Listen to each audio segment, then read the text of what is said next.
absolutely better off with $175,000, but below the average, or absolutely worse off with 125, but above the average. A majority of people opt for the 125,000. They'd rather sacrifice material gains for better relative standing. That we are very much driven by relative position. Amartya Sen, Nobel laureate in economics, resolves this, and I'll explain what he means by space. Essentially, space is dimension in the way he uses it. So he says relative deprivation in the space of incomes, it measured on the scale of incomes, can yield absolute deprivation in the space of capabilities. In other words, if you're relatively worse off in terms of income, that may translate into absolute differences in what you can do. And the thrust of Amartya Sen's argument is it's not what you have that's most important, it's what you can do with what you have, your capabilities. And it's an old idea that harks back to the father of modern economics, Adam Smith, who says, by necessaries I understand not only the commodities which are indispensably necessary for the support of life, but whatever the customs of the country renders it indecent for creditable people, even the lowest order, to be without. Adam Smith says, writing about Scotland in the 18th century, that no self-respecting member of the lowest order would appear in public without a linen shirt. He says, I imagine the people of ancient Greece and Rome got on quite well without linen shirts. But now, throughout the better part of Europe, no self-respecting member of the lower order would appear in public without shame, unless he or she had a linen shirt, or equally a pair of leather shoes. The poorest person would be ashamed to appear in public without them.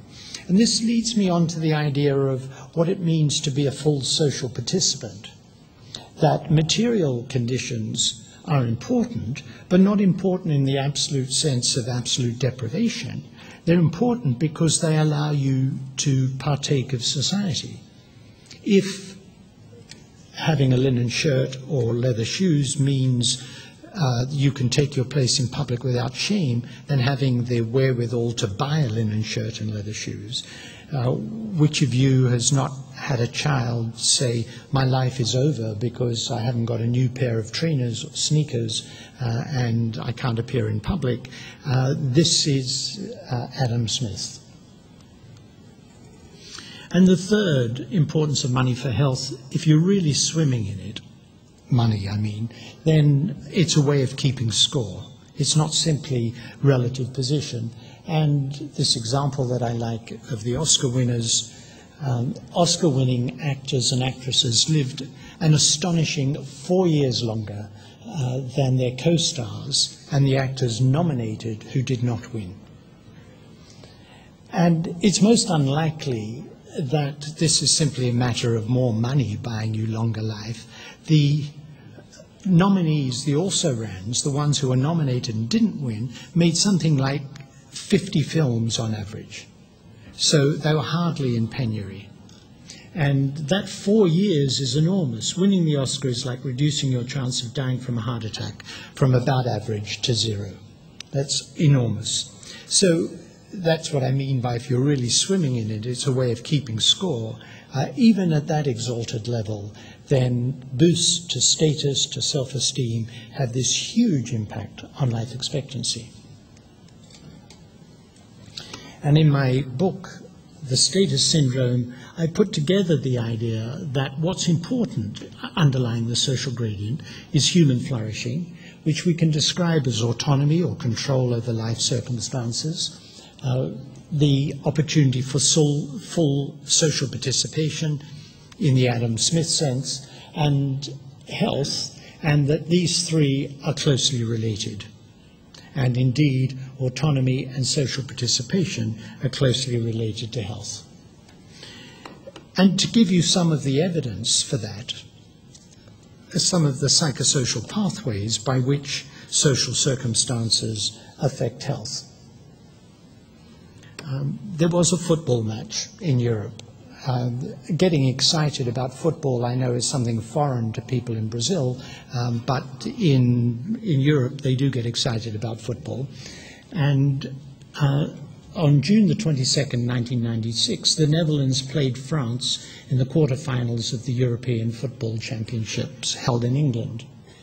And it was a draw, extra time, and still 0-0, so there was a penalty shootout. On this particular Saturday, the death rate went up 50% in men in Holland.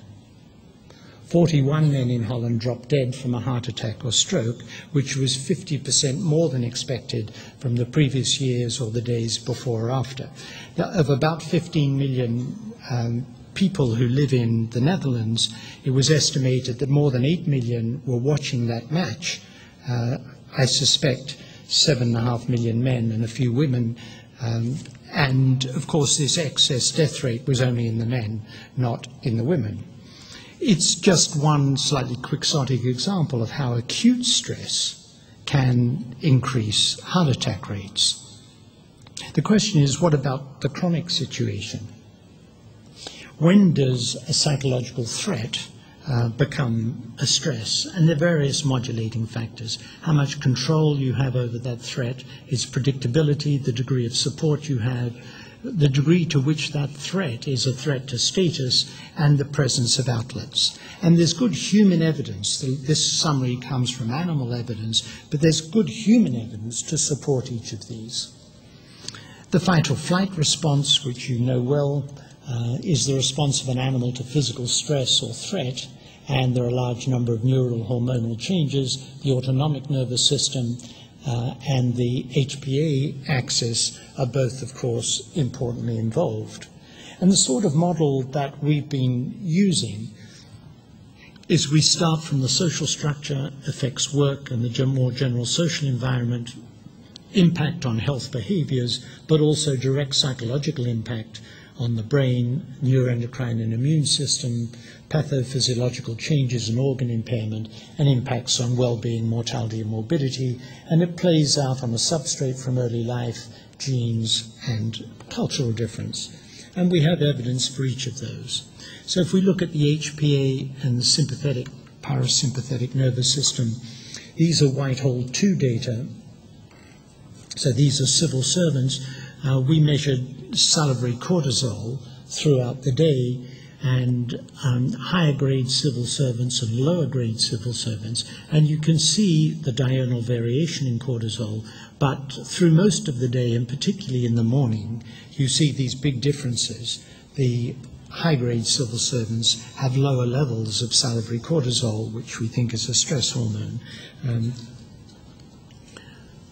And one of the ways that the HPA axis may exert its effect is on the metabolic syndrome of insulin resistance, employment grade, high and low, and you can see that the lower the employment grade, the higher the prevalence of the metabolic syndrome for men and for women. And the metabolic syndrome leads on to diabetes and coronary disease, and plausibly is related to activity of the HPA axis and catecholamines. And we can show directly that self-reported job control is related to coronary heart disease incidence in Whitehall men and women, high job control, intermediate job control, and low job control. The lower the job control, the higher the incidence of coronary disease.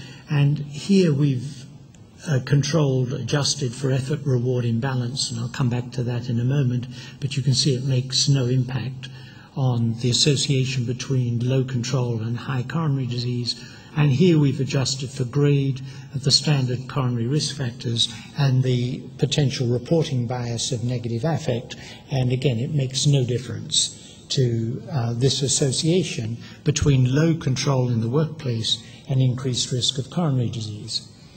We also have this delicious finding. I say delicious in the sense that very rarely does theory lead you to predict a finding that you actually then find. And the idea that having low control at home would be more important, more salient for women, was indeed predicted by one of my colleagues, and that low control at work would be more salient for men, we also found. This was asking women and men how much control they had over circumstances at home, and you can see women who report low control at home